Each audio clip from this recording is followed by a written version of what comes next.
नमस्कार विद्यार्थियों। भारतीय शासन और राज व्यवस्था के अंतर्गत आज हम निर्वाचन पद्धति के दोषों के बारे में अध्ययन करेंगे। लोकतांत्रिक शासन व्यवस्था के सफल रूप से संचालन के लिए आवश्यक है कि चुनावी व्यवस्था का सफल रूप से संचालन होना चाहिए। भारतीय संविधान निर्माता भी इस तथ्य को अच्छी तरह से जानते थे और इसीलिए निर्वाचन संबंधी समस्त व्यवस्था संविधान के अंतर्गत ही की गई है। संविधान के भाग 15 के अंतर्गत अनुच्छेद 324 से 329 तक चुनाव व्यवस्था के बारे में वर्णन है। भारतीय संविधान के अंतर्गत भारतीय जनता को वयस्क मताधिकार प्रदान किया गया है। प्रत्येक 18 वर्ष की आयु प्राप्त व्यक्ति अपने मत अधिकार का प्रयोग करते हुए अपने प्रतिनिधि चुन सकता है। भारतीय चुनाव व्यवस्था के अंतर्गत अब तक 17 लोकसभा चुनाव संपन्न हो चुके हैं और 17 लोकसभा चुनाव के अंतर्गत आम तौर पर ये चुनाव शांतिपूर्वक संपन्न हुए हैं। भारतीय मतदाताओं ने अपनी जागरूकता का परिचय देते हुए अब तक 17 आम चुनावों में अब तक करीब 8 बार सत्ता परिवर्तन भी किया है, जिसके अंतर्गत हम देखें तो 1977 में सत्ता परिवर्तन हुआ, 1980 में, 89 में, 90, 91 में, 96 में, 98 में, 2004 में और 2014 के अंतर्गत सत्ता परिवर्तन हुआ है। तो भारतीय मतदाताओं ने अपनी जागरूकता का परिचय दिया है, लेकिन फिर भी निर्वाचन पद्धति के अंतर्गत चुनाव के अंतर्गत कई बार ऐसे दोष देखने को मिल जाते हैं जो कि लोकतंत्र को सही दिशा की ओर अग्रसर कहे नहीं कहा जा सकता है। लोकतंत्र के अंतर्गत अनेक कमियां, अनेक दोष भारतीय निर्वाचन पद्धति के अंतर्गत भी देखने को मिलते हैं और ये दोष क्या है उसके बारे में आज हमारा अध्ययन है। तो सबसे पहला दोष भारतीय निर्वाचन पद्धति के अंतर्गत यदि देखा जाए तो पहला है राजनीतिक दलों को प्राप्त समर्थन और उनके स्थानों के अनुपात में गंभीर अंतर होता है। भारतीय संविधान निर्माताओं के अंतर्गत यदि हम देखें तो संविधान निर्माताओं ने भारतीय निर्वाचन की बहुमत निर्वाचन पद्धति को ग्रहण किया है और बहुमत निर्वाचन पद्धति को ग्रहण करने के कारण जो साधारण बहुमत है उसके आधार पर भी कोई व्यक्ति विजित हो जाता है। इसको हम ऐसे समझ सकते हैं कि किसी भी निर्वाचन क्षेत्र के अंतर्गत यदि 10 उम्मीदवार हैं और एक व्यक्ति को 21 वोट प्राप्त हुए हैं, दूसरे व्यक्ति को किसी को 18, किसी को 17, किसी को 16 प्राप्त हुए हैं तो जो 21 मत प्राप्त करने वाला व्यक्ति है वो विजयी बन जाता है और वो सीट उसे प्राप्त हो जाती है। कहने का तात्पर्य ये है कि जो कुल मत है उसका बहुमत प्राप्त होना कोई आवश्यक नहीं है, बल्कि बहुमत प्राप्त होना आवश्यक है। कुल मतों का जो कि उन्हें प्राप्त नहीं हुए हैं वो कहीं ज्यादा हो सकते हैं यदि उनके प्राप्त मतों से। तो एक भारी अंतर देखने को मिलता है। कई बार ऐसा भी होता है कि किसी दल को प्रतिशत में वोट कम प्राप्त हुए हैं लेकिन सीट उन्हें ज्यादा प्राप्त हुई है। ऐसे भी चीजें देखने को मिलती है और इसका प्रत्यक्ष उदाहरण हम देख सकते हैं 1980 के अंतर्गत 1984 के अंतर्गत जो कांग्रेस थी, कांग्रेस की लहर चल रही थी और उस लहर के अंतर्गत उनको 49% वोट प्राप्त हुए थे और उसके लोकसभा में जो उन्होंने स्थान प्राप्त किए थे वो करीब 80% स्थान प्राप्त किए थे। 49% वोट और 80% स्थान। यदि 17वीं लोकसभा के यदि हम चुनाव देखें तो 17वीं लोकसभा के अंतर्गत हम जानते हैं कि जो बीजेपी है और बीजेपी का जो गठबंधन है राजग, राष्ट्रीय जनतांत्रिक गठबंधन, जो गठबंधन है उनको 45% वोट प्राप्त हुए। 45% वोट प्राप्त हुए, लेकिन लोकसभा के अंतर्गत उनको जो सीटें प्राप्त हुई वो 353 सीटें यानी कि करीब 65% सीटें प्राप्त हुई। वोट उनको मिले 45% और सीटें प्राप्त हुई 65%। इसी प्रकार कांग्रेस को जो उनको वोट प्राप्त हुए थे 19% वोट प्राप्त हुए, 19% वोट प्राप्त हुए, लेकिन जो प्रगतिशील गठबंधन कांग्रेस का जो है उन्हें 26% वोट प्राप्त हुए, लेकिन उनके सीटों में बहुत कम 16% उनको सीटें प्राप्त हुई है। बहुत कम सीटें प्राप्त हुई है, यानी कि 92 सीटें, सप्रण को 92 सीटें प्राप्त हुई है। कहने का तात्पर्य यह है कि साधारण बहुमत के आधार पर जब उम्मीदवार विजित होता है तो कुल जो बहुमत होता है वो उससे कहीं ज्यादा हो सकता है। तो एक ऐसा प्रतिनिधि जो कि कुल बहुमत का प्रतिनिधित्व नहीं करता है, फिर भी वो विजित हो जाता है। तो चुनाव पद्धति के अंतर्गत ये बहुत बड़ी कह सकते हैं कि एक कमी है, और इसके सुधार के लिए कई बार ये सुझाव भी दिए जाते हैं कि इसके लिए सूची प्रणाली या अनुपातिक मत प्रणाली का प्रयोग किया जाए। लेकिन सूची प्रणाली या अनुपातिक मत प्रणाली का प्रयोग भारतीय मतदाता ये एक जटिल प्रणाली है, और जटिल प्रणाली होने के कारण भारतीय मतदाता इसे समझ पाने में बहुत मुश्किल उनको अनुभव हो सकती है। इसलिए इस प्रणाली का प्रयोग नहीं किया जा सकता, लेकिन इसके लिए ये आवश्यक है कि इसमें कुछ सुधार किए जाए। इसके लिए आवश्यक है कि राजनीतिक दलों में ध्रुवीकरण की स्थिति होनी चाहिए। जो छोटे छोटे राजनीतिक दल है, कई बार यदि अभी देखें तो करीब 4000 के करीब राजनीतिक दल चुनाव आयोग के द्वारा पंजीकृत किए जा चुके हैं। कई राजनीतिक दल चुनाव के समय पैदा होते हैं और चुनाव के बाद खत्म हो जाते हैं।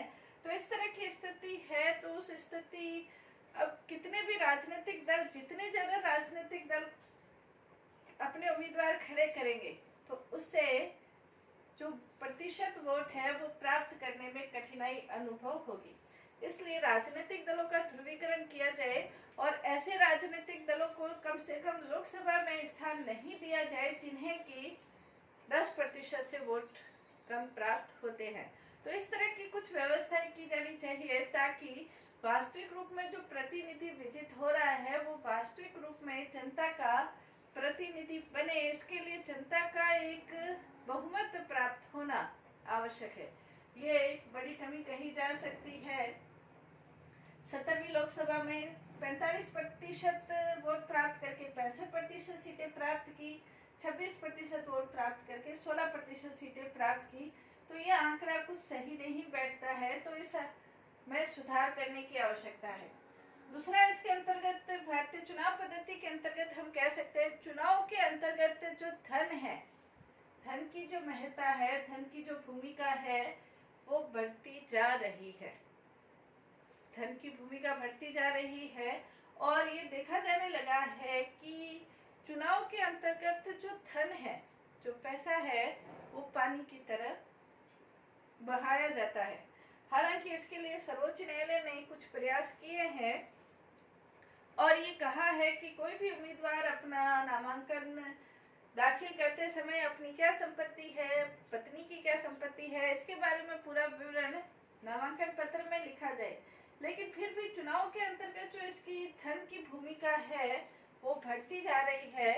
यदि 17वीं लोकसभा के अंतर्गत हम देखें तो 17वीं लोकसभा में करीब 475 जो सांसद है वो करोड़पति सांसद है, और करोड़पति व्यक्ति धन के आधार पर चुनाव में विजय प्राप्त करने की कोशिश करते हैं।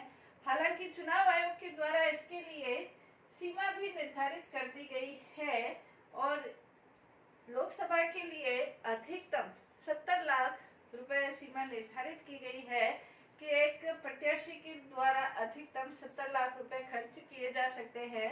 विधानसभा के लिए अधिकतम 28 लाख रुपए खर्च किए जा सकते हैं, सीमा निर्धारित कर दी गई है। लेकिन फिर भी ये सभी जानते हैं कि एक सरपंच के चुनाव के अंतर्गत भी करोड़ रुपए से ज्यादा खर्च हो जाते हैं। तो लोकसभा के उम्मीदवार के लिए तो 70 लाख की सीमा खाली कागजों में बनकर रह जाती है, झूठे आंकड़े पेश किए जाते हैं और उसके आधार पर कई बार देखा जाता है कि डमी उम्मीदवार खड़े किए जाते हैं और उनका लेखा जोखा जो चुनाव में जो खर्च होता है उस उम्मीदवार के खाते में किया जाता है। तो ऐसे कई उपाय अपनाकर 70 लाख की सीमा को रोकने की कोशिश की जाती है कि 70 लाख तक ही खर्च दिखाया जाए, लेकिन वास्तव में इससे कहीं ज्यादा खर्च होता है। और अभी 17वीं लोकसभा के चुनाव के अंतर्गत CMS की जो रिपोर्ट थी उसमें ये माना गया कि करीब 60,000 करोड़ रुपए खर्च लोकसभा चुनाव के अंतर्गत हुए होंगे। और ये जो धन है ये लगातार बढ़ता जाता है।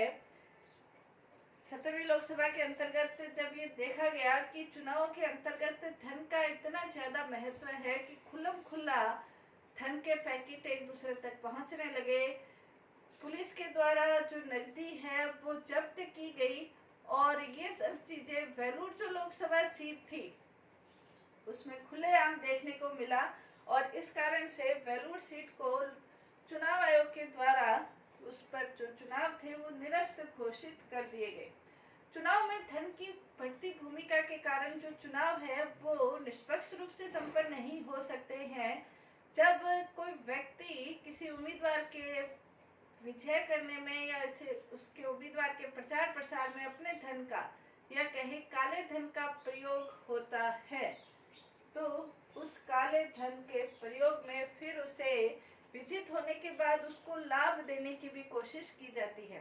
तो इस साठगांठ के कारण धन का और राजनीति के साठगांठ के कारण जो लोकतंत्र है वो निष्पक्ष नहीं रह पाता और लोकतंत्र के अंतर्गत जो जनता का शासन है वो नहीं होकर बल्कि धन अपना महत्वपूर्ण रोल निभाने लगता है। तो ये भी एक बहुत बड़ी कमी भारतीय निर्वाचन व्यवस्था के अंतर्गत देखी जा सकती है। नेक्स्ट है चुनाव के अंतर्गत बाहुबल का प्रयोग। चुनाव के अंतर्गत बाहुबल का, हिंसा का प्रयोग होता है क्योंकि भारत के अंतर्गत साधारण बहुमत प्रणाली है और साधारण बहुमत प्रणाली के आधार पर ये कोशिश की जाती है कि साधारण रूप से जो विजित है वो चुनाव जीत जाए। और इसके लिए हम जब भी लोकसभा चुनाव होते हैं, लोकसभा चुनाव से पहले लोकसभा, विधानसभा, सरपंच ये जो भी चुनाव होते हैं इनसे पहले चुनाव हिंसा की घटनाएं, छुटपुट घटनाएं देखने को मिलती है। कई बार उम्मीदवारों की हत्या कर दी जाती है, कई बार उनका अपहरण कर लिया जाता है, कई बार बूथ कैप्चरिंग की घटनाएं भी होती है, मशीनों के साथ छेड़छाड़ की जाती है, लोगों को डरा धमका कर, उनको लालच देकर, उनके धन देकर कई बार मतदान कराने की कोशिश की जाती है। 17वीं लोकसभा के अंतर्गत यदि इसका जीता जागता उदाहरण देखें तो पश्चिम बंगाल के अंतर्गत लगातार लोकसभा चुनाव में ये हिंसा की घटनाएं लगातार पश्चिम बंगाल के अंतर्गत हमें देखने को मिली। तो इन हिंसा की घटनाओं के आधार पर यदि जो चुनाव है वो संपन्न होते हैं तो मतदाता अपने मत का प्रयोग डर के कारण से, धमकी के कारण से करेगा जो कि निष्पक्ष नहीं होता है। पंजाब के अंतर्गत भी छुटपुट घटनाएं देखने को मिली।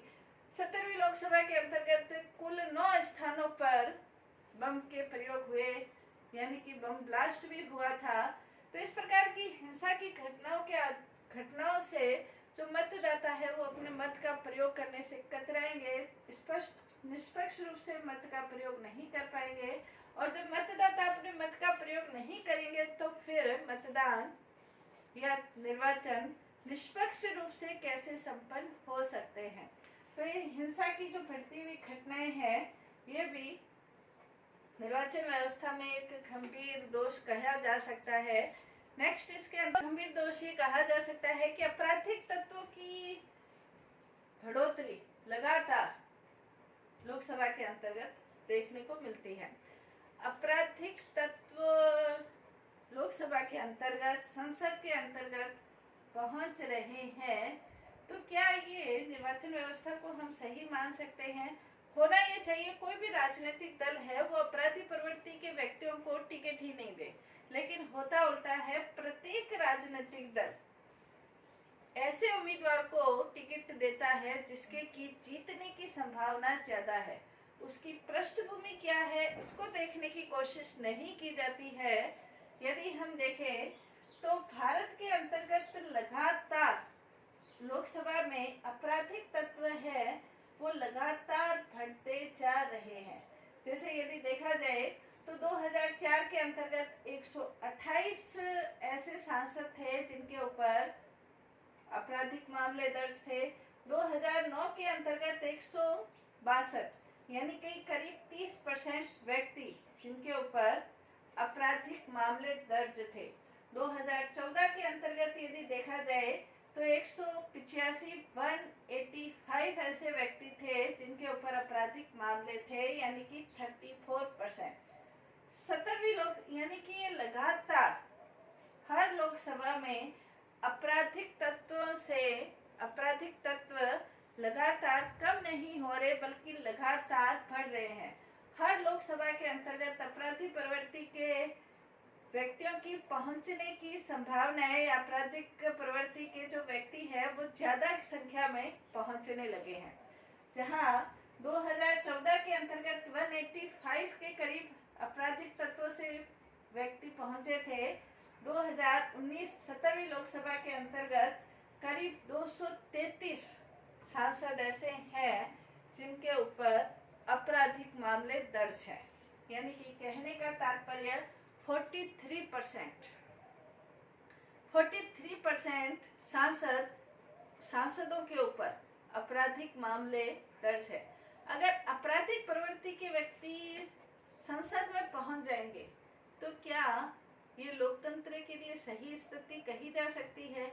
क्या लोकतंत्र सही दिशा में कार्य कर सकता है? क्या आपराधिक प्रवृत्ति के जो व्यक्ति संसद में पहुंच रहे हैं वो जनता के कल्याण के लिए किसी प्रकार का कार्य कर सकते हैं?